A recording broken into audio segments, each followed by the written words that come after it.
Donc voilà, je viens de commencer par enlever la backplate de la MSI Supreme.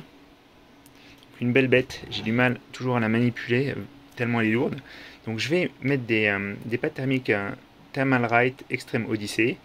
Donc c'est du 3 mm, j'ai vraiment l'impression que c'est ce qu'il faut pour cette backplate. Alors avant ça, je voulais juste vous montrer la carte. Donc là on a l'emplacement des pads. Et vous voyez, on voit vraiment les suintements des anciens pads. C'est tout à fait normal et c'est pas dangereux du tout parce que c'est pas conducteur.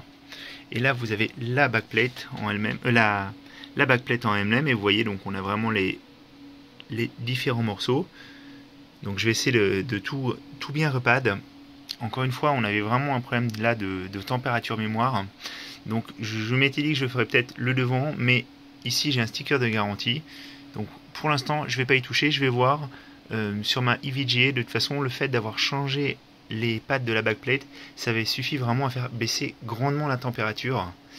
Et j'ai l'impression en plus que sur cette carte là, ça pourrait vraiment être encore plus performant parce que la backplate est vraiment très épaisse et j'ai pas l'impression qu'elle conduisait très bien la température, la chaleur. Donc la suite très prochainement. Donc voilà, j'ai quasiment terminé le travail. Il va falloir juste que je remonte toutes les petites vis que vous pouvez voir ici et là. Donc j'ai fait exprès, alors j'ai découpé ça au cutter, j'ai fait exprès de faire des morceaux qui sont plus gros, qui sont un peu plus larges pour essayer d'un petit peu mieux dissiper. Alors c'est pas toujours fait vraiment, c'est pas du travail de très grande précision, mais j'ai vraiment voulu que tous les connecteurs qui soient derrière soient bien sous la pâte thermique, donc j'ai fait exprès de dépasser. Donc il vaut mieux en mettre plus que pas assez d'après moi. Je voulais juste vous montrer par contre la backplate, parce que la backplate c'est une petite déception. Je la trouvais super jolie, effectivement elle est très jolie avec des jolis reflets, etc. Mais il y a du plastique dedans. Et vous voyez, en fait ils ont mis des endroits où il va y avoir vraiment la pâte thermique qui va rentrer en contact pour que ça fasse bien le contact thermique. Mais je pense que si on avait une backplate qui était full métal, qui n'avait pas toutes ces jolis petits aspects qui font que c'est extrêmement joli, mais que c'est pas à mon avis très performant, moi je m'en serais bien passé. Alors je voulais vous montrer aussi la consommation. Donc là moi j'ai des gros pâtes thermiques, j'achète ça par gros bloc, et vous voyez je l'ai vraiment bien utilisé. J'en ai pas fait beaucoup pourtant, donc ça part très vite. Donc n'hésitez pas à prendre un peu d'avance, parce que c'est embêtant de se retrouver sans pâte thermique en plein milieu d'une opération. Et je vous reprends dans quelques minutes après avoir fini de remonter la carte pour voir s'il y a vraiment un gain. Donc comme vous avez pu le suivre au début de la vidéo, j'ai fait la backplate et malheureusement en fait ça n'a absolument rien changé. Donc j'ai été très déçu par le repad de la backplate. Donc là je suis passé sur la face avant. Donc j'ai laissé les différents pads qui sont en place mais qui ne touchent pas à la mémoire. Je vais simplement changer ceux qui sont appliqués sur la zone mémoire, parce que c'est là vraiment qu'on a le problème de thermothrottling. Donc vous voyez, on a vraiment les pads ont beaucoup suinté. Mais encore une fois, c'est pas dangereux. Donc là, je suis en train de finir de nettoyer tout ça. Et je vais mettre les nouveaux pads en 2 mm. Donc je les ai mesurés avec la petite machine que j'ai ici. Donc super pratique, super précis. Ça permet vraiment de mesurer vraiment au millimètre près. Et du coup, voilà, il n'y a plus qu'à. Donc je viens finir le travail. Donc j'ai ajusté les pads. J'ai remis de la pâte thermique. Et il n'y a plus qu'à réassembler l'ensemble et voir si ça fonctionne toujours aussi mal. Voilà, à très bientôt. Bon, je crois qu'on est tous d'accord pour dire que cette carte elle est vraiment belle. Elle est vraiment bien finie, la MSI Supreme, moi je la trouve vraiment, c'est une très belle machine.